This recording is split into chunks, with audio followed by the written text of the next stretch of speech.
Before we start, leave a comment telling us what city you're watching from, and when the story is over, don't forget to rate it from 0 to 10. Make sure to follow our channel for more stories like this. Now, sit back and enjoy. Free detail. Part 1. The Marble, the Man, and the Unexpected Arrival. Ethan Thorne's office in the Manhattan Financial District radiated power and control.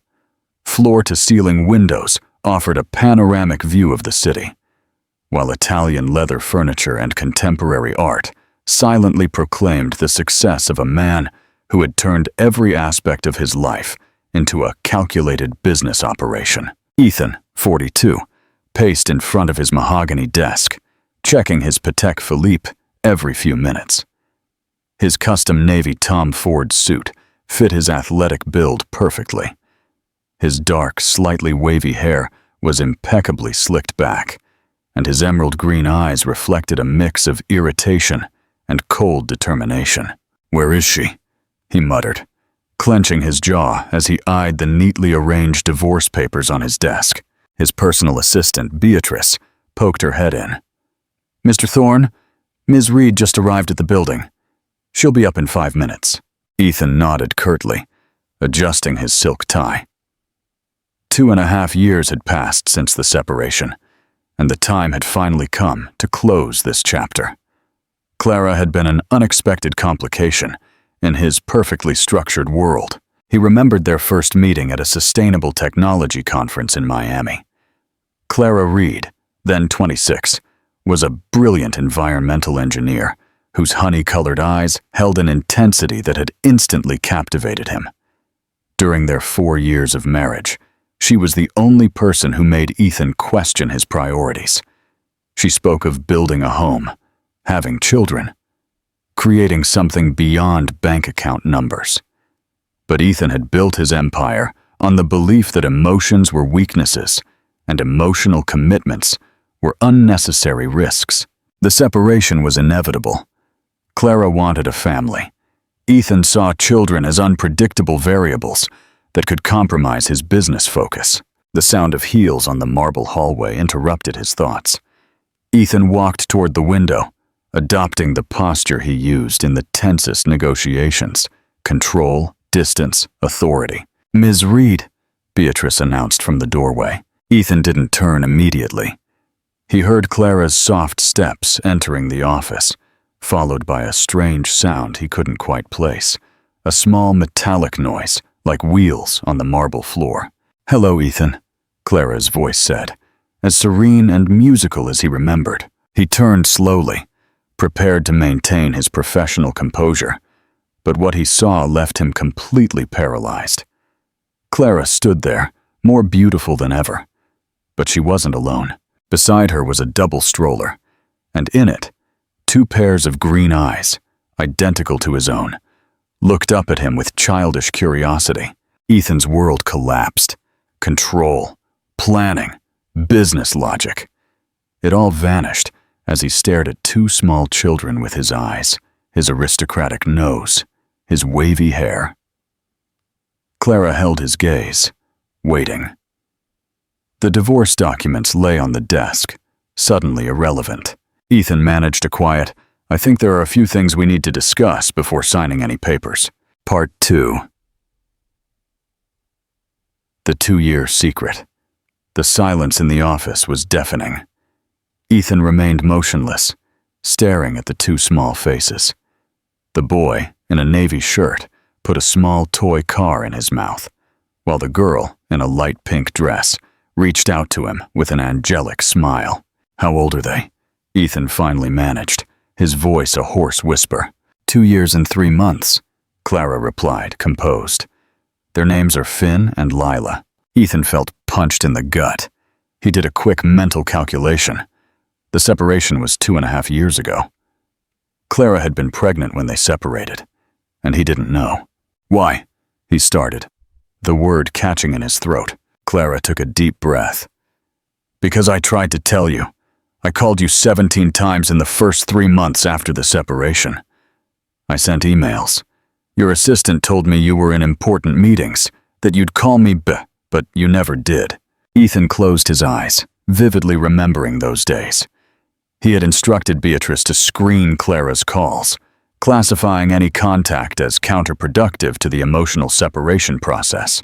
"When I finally realized you didn't want to talk to me," Clara continued, her voice gaining strength, "I decided I would raise our children without complicating your life. After all, you were always very clear about your opinion on having a family." Lila started making small noises, reaching her arms out to her mother. Clara lifted her carefully. Little Finn, sensing the tension, began to pout. Ethan approached the stroller slowly. He crouched down to Finn's level, and the boy looked at him with those identical green eyes. Without thinking, Ethan extended his index finger, and to his surprise, Finn grabbed it with his tiny hand. A completely foreign sensation pierced Ethan's chest. "They were born premature," Clara explained. "I spent 3 months in the hospital in Miami alone. They weighed less than 4 pounds each. The doctors weren't sure if—" Her voice broke. "But they fought. They're strong like you. Stubborn, too," she added with a humorless smile. Ethan slowly straightened up, still holding Finn's finger. He had 2 children. He had been a father for 2 years and 3 months without knowing it. While he focused on expanding his tech empire, Clara had raised his children alone. "Where have you been living?" he asked, his voice rough with contained emotion. "An apartment in South Beach, Miami. I work as an independent environmental consultant. It's not much, but it's enough for the 3 of us." The word enough resonated in Ethan's mind like a slap. His children had been living in enough. Lila began to babble something that sounded like Dada. Lila reached her little arms out to Ethan, as if instinctively recognizing him. Ethan felt a choke in his throat. He had been living a lie, believing he had made the right choice by prioritizing his career over family. But looking at these 2 little beings who carried his blood, he realized he had missed the first steps, the first words, the first smiles of his own children. Part 3. The redefinition of success. Ethan's phone rang. His chief partner, Javier Soler, was likely calling about the board meeting scheduled for that afternoon. Ethan looked at the phone, then at Clara, then at his children. For the first time in his adult life, he ignored a business call. "Clara." His voice was filled with a vulnerability she had never heard. "I need you to explain everything, every detail, every moment I missed." Clara settled on the leather sofa, holding Lila, while Finn cautiously explored the area near the desk. Ethan sat opposite her, leaning forward. "Tell me about the pregnancy," he said, his voice the softest she had heard in years. "I found out 2 weeks after you moved out," she began. "Your assistant told me you were in London, closing that AI acquisition, Technova Systems. For the following weeks, every time I called, there was a new business crisis. Your world kept turning, and I was vomiting every morning, wondering how I was going to raise 2 babies alone." Finn approached Ethan with a small, worn truck. Ethan took it, his fingers trembling. "I had contractions while I was at the supermarket buying prenatal vitamins," Clara continued. "A sweet old lady helped me call an ambulance. They were put in incubators immediately. I spent 72 hours without sleep, sitting between the 2 incubators." "Were you completely alone?" "My sister Paloma came from LA when she could, but the first months were intense. I worked on project basis, environmental assessments so I could do it from home while they slept." "Why did you decide to contact me now?" Ethan asked, as Finn played with his shirt buttons. "Because Lila started asking why she doesn't have a dad like the other kids. And because Finn drew a family at his daycare, and when the teacher asked about Dad, he pointed to an empty space on the paper." Her voice cracked. "They deserve to know their father, and you deserve to know they existed."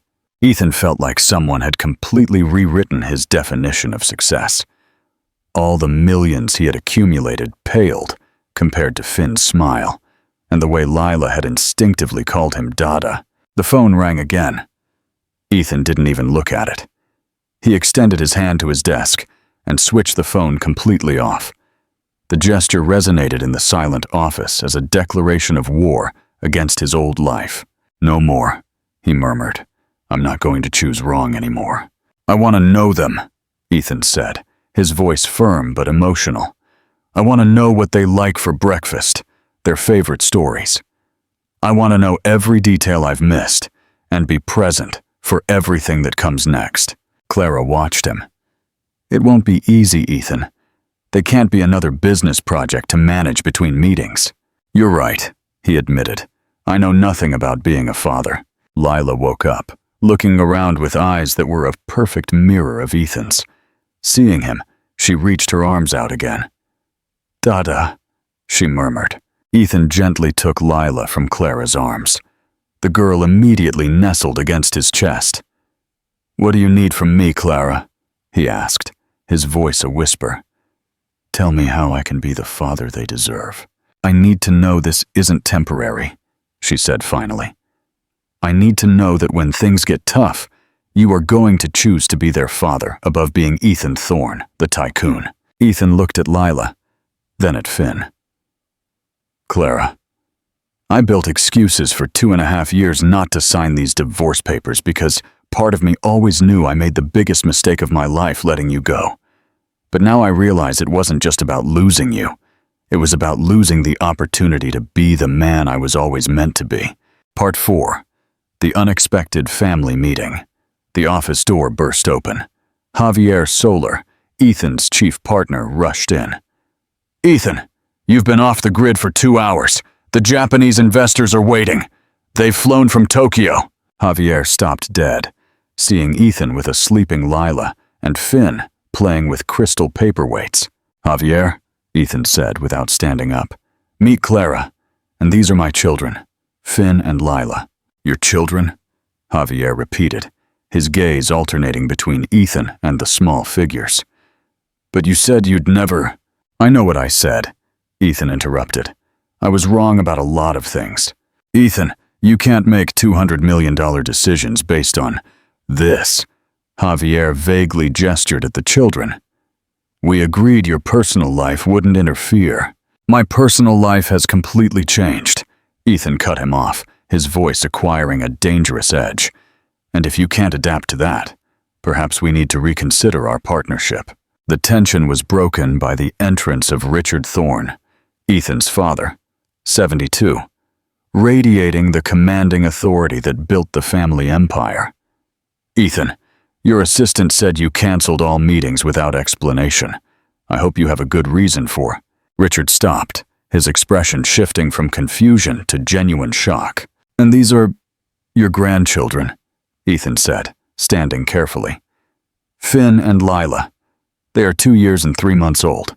Richard, the man who taught Ethan that emotions were weaknesses, stood completely still. Finn, oblivious to the tension, walked up to Richard with the natural confidence of a 2-year-old. He offered him one of the crystal paperweights. "For me?" Richard asked, his voice surprisingly soft as he crouched to accept the gift. Finn nodded solemnly, then smiled with such pure joy that even Richard's severe expression visibly softened. 3 generations of Thorne men interacted for the first time, Ethan holding Lila, Richard captivated by Finn, and Javier in the background, feeling utterly irrelevant. "Ethan," Richard said, without taking his eyes off Finn, "I think we have many things to discuss. The business can wait." Part 5. The Wynwood Dinner. The small Cuban restaurant in the Wynwood neighborhood of Miami was chosen by Clara deliberately, far from Ethan's world of luxury dining. Ethan, in jeans and a casual shirt, still moved with the stiffness of someone who had never dined in public with toddlers. "It doesn't have to be perfect, Ethan," Clara murmured, as Finn played happily with his mac and cheese. "They might choke if the pieces are too big," Ethan replied, clearly anxious. "Is there a manual on the correct size of food for 2-year-olds? Lila suddenly pointed at Ethan. "Dada, play with me!" The word Dada still hit Ethan like an electric shock. For the next 20 minutes, Ethan Thorne, CEO of a multi-billion-dollar corporation, made car engine noises and created imaginary races across the restaurant table. The moment was interrupted when Isabella Montes, an old New York social acquaintance, approached their table. "Clara? Ethan? These children are—" Isabella stammered. "They are my children," Ethan said, rising and standing next to Clara in an unconscious display of family unity. "But I thought you said you never wanted children," Isabella commented, addressing Ethan. "Opinions can change," Ethan cut in sharply. Isabella smiled with the satisfaction of someone who had just obtained even juicier gossip. "Well, I'm sure all our friends will be fascinated. When was the wedding?" "I don't recall an invitation." "We haven't remarried," Clara said with dignity. "We are navigating things step by step." Isabella's departure left Clara shaken. "Ethan, what you said about the gala—" "No," Clara interrupted, her voice tense. "Not now. Not in front of the children." Ethan realized his mistake, allowing adult drama to affect his children's emotional well-being. Part 6. The Reckoning and the Second Proposal. Back at Clara's cozy Wynwood apartment, the tension broke. "How many times?" Clara interrupted. "Did you tell your friends, your partners, anyone who would listen, that you would never want children?" "Clara, I was justifying our separation. It was easier to say I didn't want a family than to admit I lost the only woman I loved because I was too cowardly to change." "Cowardly?" Clara turned to him, her eyes glistening. "I was pregnant with twins, alone in a hospital, wondering if they would survive. And you were at galas, publicly declaring that children would ruin your perfect life." The reality hit Ethan hard. "I know, and there is no excuse for that. But Clara, look me in the eyes and tell me you didn't see something real today. When Finn called me Dada, when Lila fell asleep in my arms, I wasn't faking that connection. I am questioning if you are capable of sustaining that connection when it's hard," Clara challenged. "When Lila is throwing tantrums at 5 in the morning, when you have to cancel important meetings because one of them needs a doctor." "I want to try," Ethan said finally. "I know I have no right to ask you to trust me, but I want to try. I want to learn to be the father they deserve."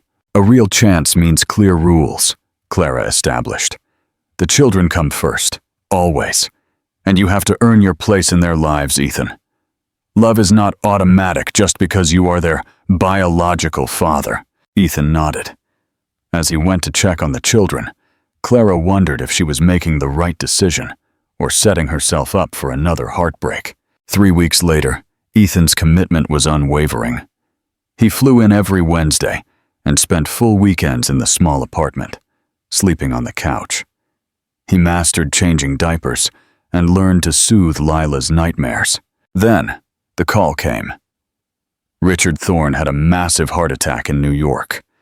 Ethan was devastated. "We are coming with you," Clara said instantly, packing the children's bags. "They need to know their grandfather better. And you shouldn't be alone now." 2 weeks later, as Richard slowly recovered in a private room, Ethan found Clara in the garden of the family's South Beach villa, watching Finn and Lila chase butterflies. "How is he today?" Clara asked. "Better. He asked when the children could visit again," Ethan replied. "Clara, I need to tell you something. I'm falling in love with you again, and it terrifies me." "I am too," Clara admitted, her honey eyes tearing up. "But what if it doesn't work out? I don't think I could survive losing you again, Ethan." Ethan walked to her and knelt on the grass. "Clara, I know I have no right to ask this after everything I did wrong the first time. But Clara, will you marry me again? Not because we have children together, but because I want to spend the rest of my life being the man that you and our children deserve." Clara smiled through her tears. Finn ran up with a crushed flower. "For Mama," he announced. "Yes," Clara said, her voice clear and firm. "But with conditions. The children always win. We are the parents, not their administrators. No extravagant weddings." I accept to spend the rest of my life loving you and our children, Ethan said, kissing her hand. In the way you deserve to be loved. Part 7. The Final Family Vows. 3 years later, the terrace of the South Beach villa was decorated with wildflowers and string lights. There were no more than 30 guests. Clara, radiant in a simple ivory lace gown, watched from the window as Ethan tried to convince Finn, now 5, to keep his tie on. You've transformed my son in ways I never thought possible, Clara. And you've given this family something all the millions in the world couldn't buy. True happiness, Richard Thorne said, now fully recovered and looking vital. In the garden, Ethan waited for her under a bougainvillea arch. Finn was on his right, Lila on his left. The vows were simple but profound. Clara, I promise to love you not just in the easy times, but especially when things get hard, Ethan vowed. I promise to be the father our children deserve and the partner you need. Ethan, Clara responded, her voice clear and firm. I promise to build a life with you based on honesty, respect, and unconditional love. And I promise that our children will grow up knowing that true love exists and is worth fighting for. As they kissed, Finn and Lila cheered enthusiastically. Later, on the terrace, Clara and Ethan watched their children chase fireflies. Any regrets? Ethan asked. Good, holding her close. Only one, Clara answered.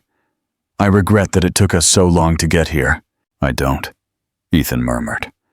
We needed to go through everything we went through to truly appreciate what we have now. The mistakes, the pain, the lost years, it all taught us to value this. Lila shouted, Mom! Dad! Come see! Clara and Ethan smiled. Their honeymoon could wait. Their children were calling them. They walked hand in hand toward the garden, realizing that this time, their second chance was built on the wisdom of their past mistakes and the unconditional love of a family that had found its way back to each other. Have you ever experienced the transformative power of true love in your own life? Your participation means a lot to the channel. Please share your thoughts in the comments. If you liked the story, subscribe to our channel and leave a comment telling us what you thought. Thank you for watching. Part 8, Legacy and the Eternal Sunset. Welcome back for the final chapter. If you believe in the power of second chances, hit that like button and subscribe to celebrate the Thorne family's triumph. This is where the true legacy is forged, a decade of thriving. 10 years flew by, marked not by acquisitions or stock prices, but by school plays, birthday parties, and family trips. The Thorne family lived primarily at the South Beach villa, which had evolved from a symbol of excess into a warm, lived-in home. Ethan Thorne, now 55, was unrecognizable from the controlled tycoon of a decade prior. He stepped down as CEO, assuming the role of chairman, which allowed him to manage the strategic vision remotely. His main focus was the Thorne Foundation for Environmental Innovation, a direct nod to Clara's passion, which she co-chaired. Finn, 12, was a contemplative boy with a deep love for chess and strategy, often challenging his father and grandfather on the meaning of success. Lila, 12, was a vibrant, expressive girl who inherited her mother's passion for art and her father's determination, often debating environmental policy with Ethan at the dinner table. Their life was a tapestry of balance, chaotic weeknights filled with homework and soccer practice, and quiet Sundays spent sailing together in the bay. The family business.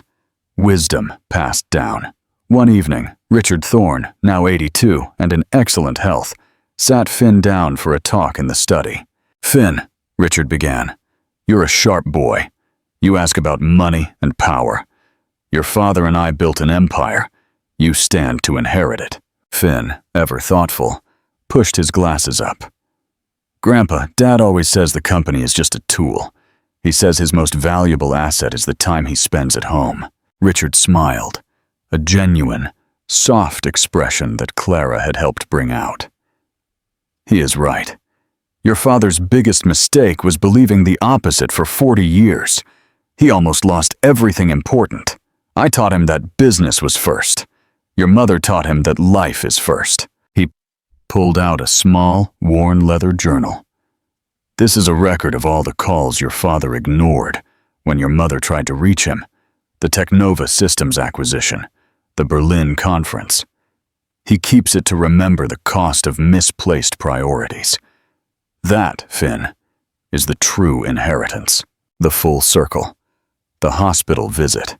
A year later, Richard Thorne passed away peacefully in the South Beach villa, surrounded by his family. His passing, though sad, was a testament to the profound healing that had occurred. After the funeral, Ethan brought Clara 2 documents, a new will from his father and a final document for them. "My father left instructions," Ethan said, his voice thick with emotion. "He bequeathed the villa in South Beach to Finn and Lila, with the condition that it remain a family home, never to be sold. He said, 'It's where the Thorne dynasty finally became a family.'" Clara nodded, touched by Richard's final act of love. Then, Ethan handed her the second document. It was the original divorce papers, still unsigned, yellowed with age. "I kept these in a safe deposit box for years, even after we remarried," Ethan confessed. "A reminder of what I almost signed away. Today I wanted to destroy them, together." They walked to the fireplace. Ethan struck a match, and together, they watched the papers curl, blacken, and turn to ash. The moment wasn't about erasing the past, but about formally releasing its hold over their future. Audience checkpoint.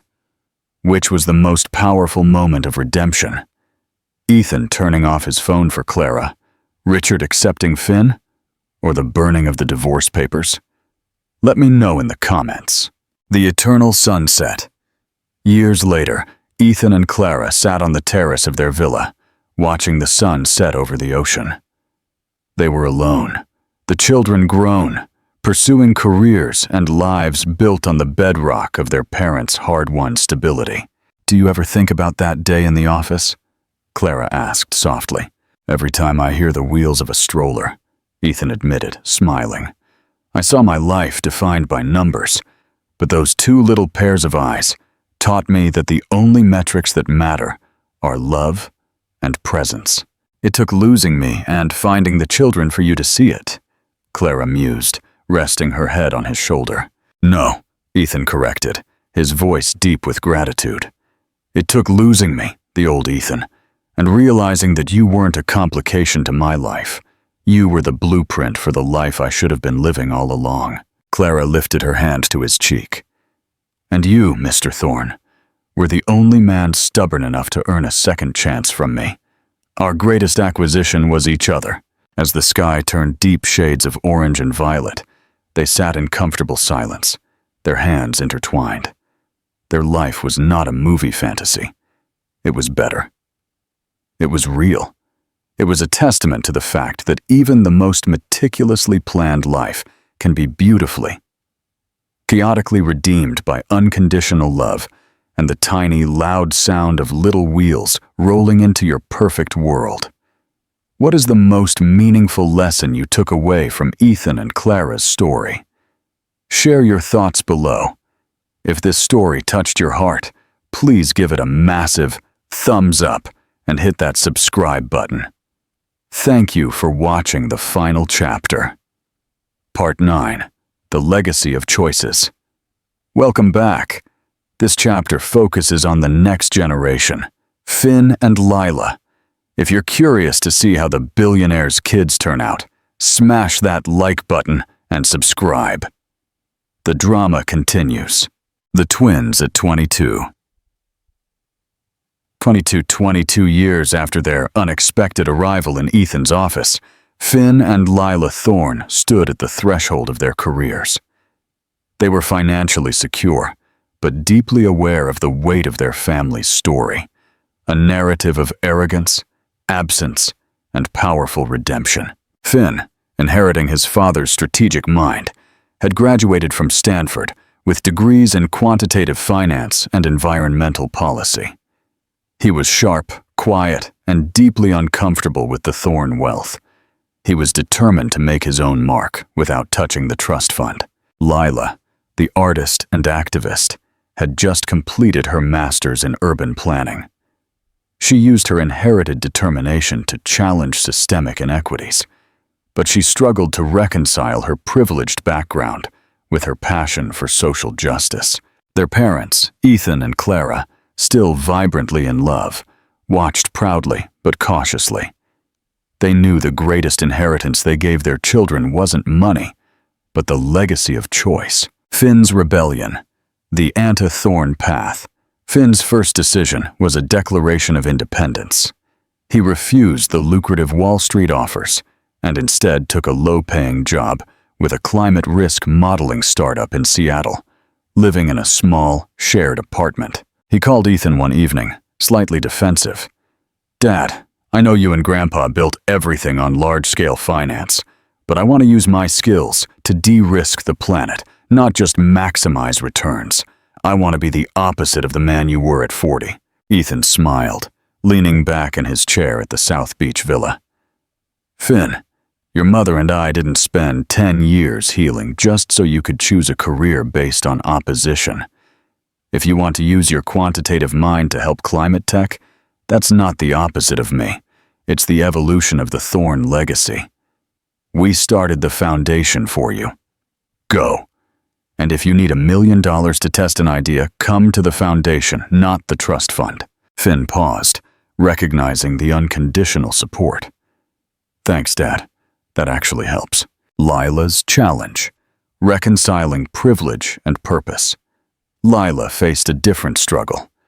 She co-founded a nonprofit focusing on sustainable community development in underserved Miami neighborhoods.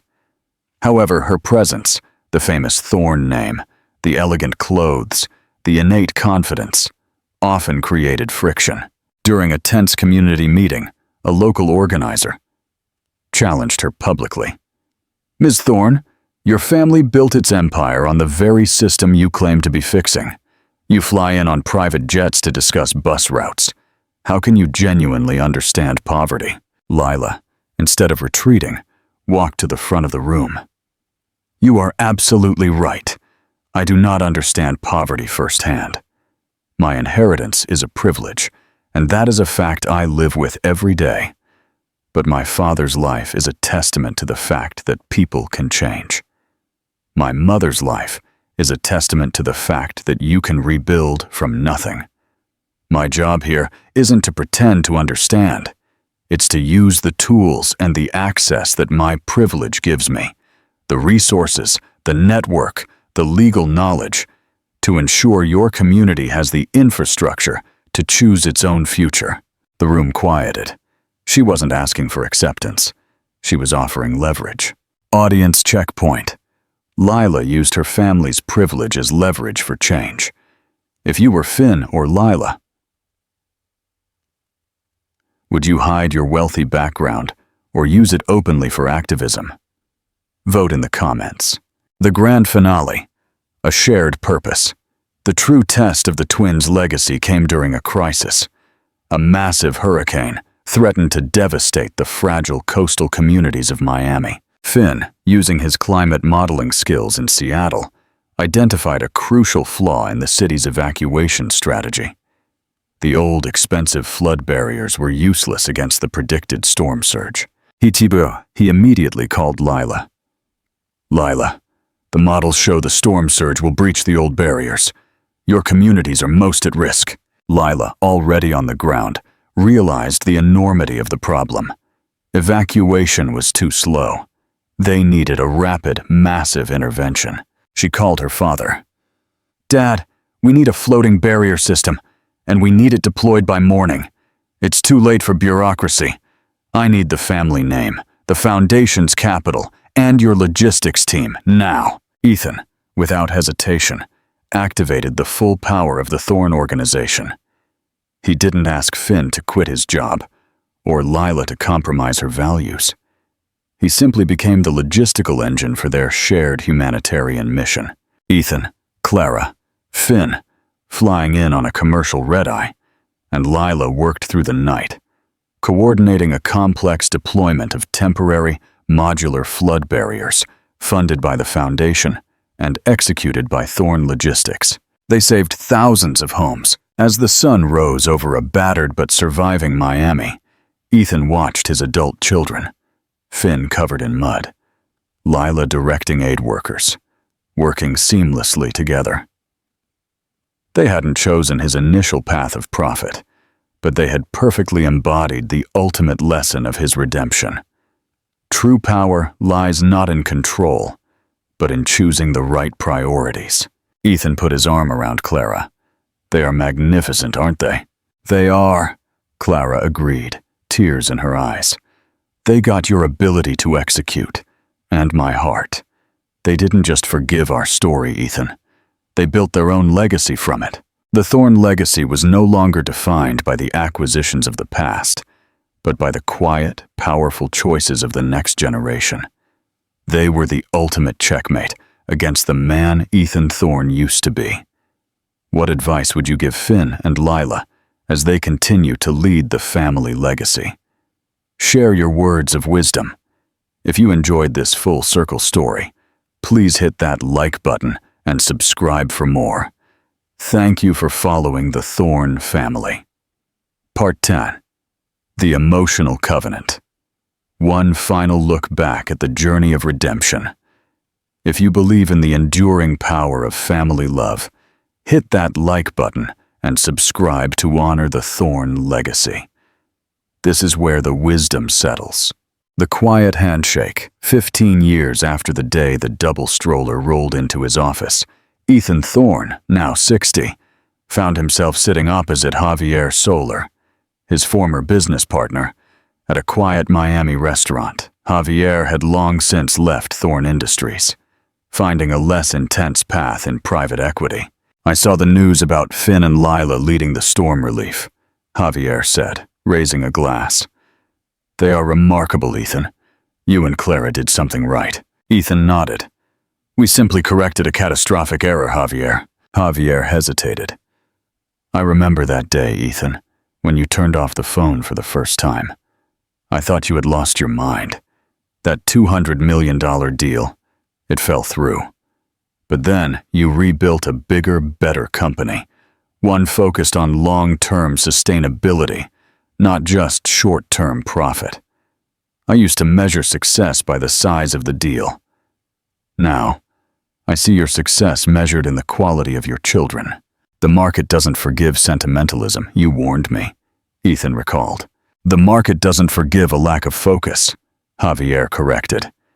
And on that day, your focus rightly shifted from the corporation to the covenant. You focused on the right asset. This conversation, the quiet acknowledgement from the man who represented his former, unforgiving world, was a profound moment of final validation for Ethan. An audience checkpoint. Did Javier Soler's change of heart surprise you, or did you always believe that true friendship would eventually recognize Ethan's redemption? Share your thoughts. Clara's secret project, Clara, celebrating the successful storm recovery, revealed her own quiet project.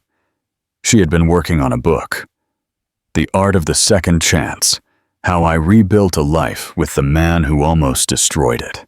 The book was not a tell-all about the wealth or the drama.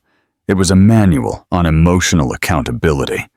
It detailed the steps Ethan took to earn back trust, the consistent presence, the willingness to be vulnerable, and the decision to actively dismantle his ego. She handed the final manuscript to Ethan. It's not finished until I have your final blessing. Ethan read it in one sitting. He recognized the pain, the loneliness, and the fear she had carried. But he was overwhelmed by the honesty of her forgiveness and the depth of her analysis of his flaws. It's perfect, Clara, he said, handing it back. You didn't just forgive me. You turned my mistakes into a beacon for others. That is your true legacy, the eternal vow of presence. That evening, as they sat on the terrace overlooking the ocean, Ethan and Clara shared a final reflective moment. We talk about the big things, the foundation, the kid's success, Ethan said, holding her hand. But I think the most significant thing we ever did was the small things. The 3 a.m. fevers, the scraped knees, the messy meals. Those were the tests, Clara confirmed. Anyone can sign a check, Ethan, but only a father can clean vomit off a silk tie at 3 a.m. without complaint. That's when I knew the old you was truly gone. Ethan stood up and gently pulled Clara into a slow dance under the moonlight, just as they had done on their second wedding day. I made a vow to you on that day, Ethan whispered, his voice carrying the weight of decades. But I realized my most important vow wasn't, I do. It was my quiet promise to myself on that first day in the office. Ya no voy a elegir mal. I am not going to choose wrong anymore. Clara rested her head on his shoulder, feeling the steadfast, secure presence of the man she had loved through all his transformations. You didn't just choose right, my love, Clara murmured. You chose us. And you taught me that the biggest mistake of the past can, through love and courage, become the foundation of the most beautiful future. They continued their slow, quiet dance under the Miami stars, two souls forever bound by tiny hands, green eyes, and the wisdom of a second chance truly earned. And final call to action. Ethan and Clara's story is a testament to the power of transformation. What is the one piece of advice you would give to the old Ethan, the one in the Tom Ford suit? Write your advice in the comments below. If you loved this deep dive into the Thorne family, please hit that like button and subscribe. Thank you for following their magnificent journey.